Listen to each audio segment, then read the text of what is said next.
Today on the channel, I've got green hands. They look filthy. They're clean, but they're absolutely filthy. I'm sorry, guys.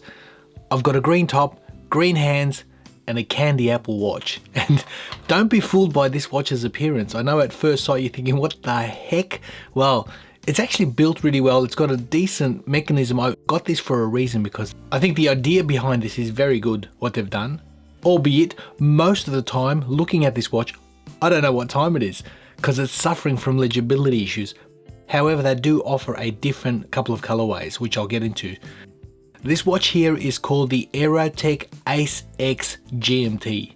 Even the name is funky. I wanted to look, it's good to have some fun. I'm loving having fun in this hobby, and sometimes being a geek, being a watch nerd, sometimes we get watches like this, and this actually stirred up my interest for a couple of reasons. Number one, I absolutely adore the color of that bezel. That anodized aluminium bezel looks $1 million. It really does. I don't know if this video is going to do this justice, but the color of that bezel is spectacular. But not that only, the watch itself, it's got some interesting features. You've noticed it's got a couple of crowns on the side. The 2 o'clock crown actually adjusts the inner bezel. And as you can see, it's a 24-hour scale. So being a GMT, it's got a 24-hour inner rotating bezel, which I really like. And the action, you can't hear it, but there's a clicking ratcheting system. Really well done. It's popping into place. You really can't hear it. It's so subtle, but it's a really well made bezel. And just pushing it in and screwing it down, you can lock it down and it locks it into place without it actually moving. It's got a 200 meters of water resistance. The bottom crown, the crown at the 4 o'clock, that adjusts the mechanism of the time. So now the watch is not without its flaws, guys. It's got copious amounts of flaws, which I think for legibility's sake can be rectified. However, they do offer a different couple of colorways, which I'll get into. Now, before I continue, this is a Kickstarter. It's going to go live roughly in January 2023. So I'm getting it here on the channel. I wanted to check it out for myself.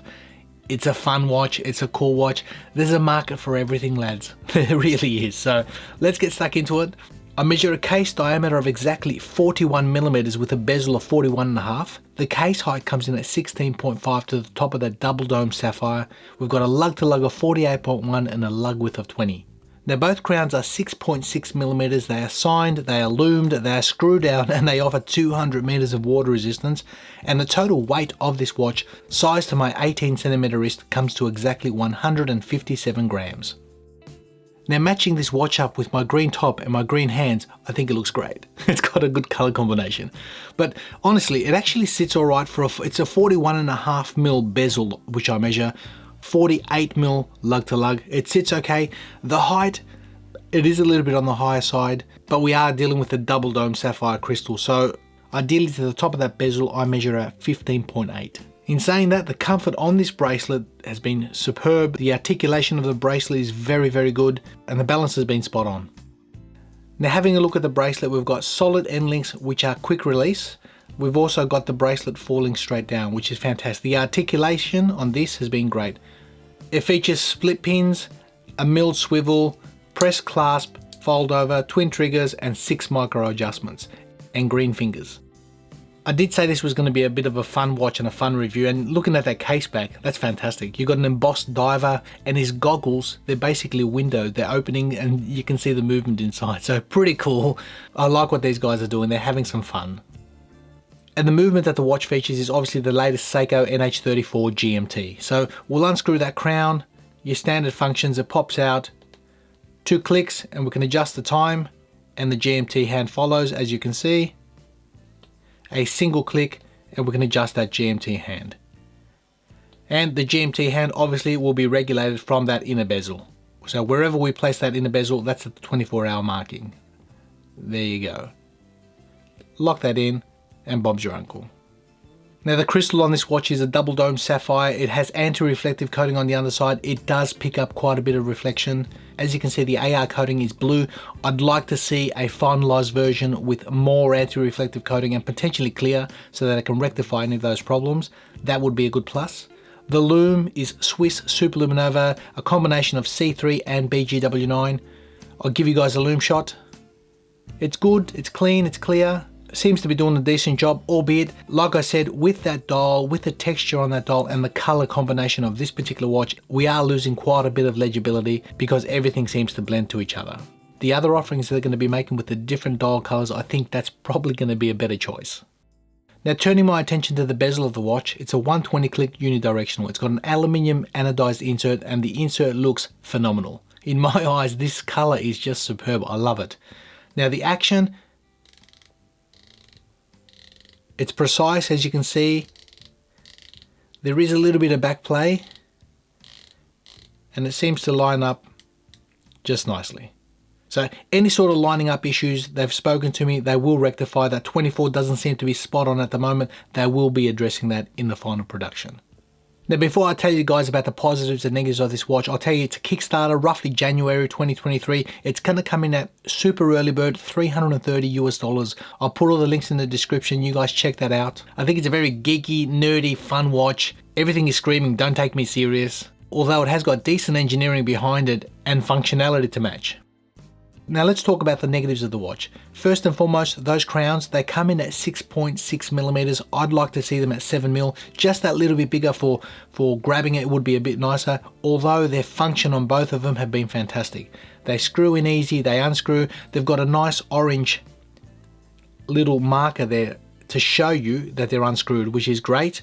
So winding it and putting it all the way down and screwing it in, that almost disappears to show that the crown is screwed in. So the function is good. I'd like to see them a little bit bigger. Second negative I can say of the watch is that bracelet. Although it's extremely comfortable, there is a little bit of rattle, and I think you're going to get it with bracelets like this. It's a given. The hardware at the end here, this particular clasp, it's a press clasp, and I'm finding that the actual flip lock does not sit properly. As you can see, it bounces up and down, so that does not sit spot on. So that's something that I think they need to address as well. Another negative is that legibility. As you can see, with this colorway, it will suffer. They do have a couple of different colorways, so for those who want a more legible experience, absolutely. This particular one here, for me, it's more geared towards fun, not taking things too seriously, really loud presence on the wrist, and it's just out there. It's like a candy apple. It really is. It's like you're at a fair and it's like you got a candy apple on your wrist. And last negative that I can touch of the watch is that sapphire crystal. I like the fact that it's double dome, it's clean, it's clear, but it could use a couple more layers of anti-reflective coating. So what are the positives of this watch? Well, it's not too serious. I love that anodized aluminium bezel. In fact, they said that they're going to work towards potentially changing that bezel insert to a ceramic one. My recommendation, leave it as it is. I love the look of this. So if they do, they do. If they get a stretch goal and they do end up getting ceramic, fair enough, but I prefer this aluminium. I like the reflection in it. It's got that fun factor in it. Second positive, the idea of this watch is good. I like with the inner rotating bezel for the 24-hour GMT. I like the quality of both crown actions. I like the winding experience, the ratcheting system on the top one. The screw down on both of them has been very smooth. So the engineering behind this has been really good, especially that inner rotating bezel. The ratcheting system on it is fantastic. So can't speak highly enough of that. Comes in at $330 US as a super early bird. That's another positive. So guys, I got this on the channel just to break up the monotony, get something a little bit less serious. It is a hobby. It is something that we are enjoying the journey. Occasionally we get something come our way that we just, hey, look at this. Well, this is it here. The Aerotec Ace X GMT. I'll leave the links in the description, guys. Let me know your thoughts. Have they done too much? Have they gone too far? Well, how far can you go when you're having fun? Thanks again, and we'll see you all in the next video.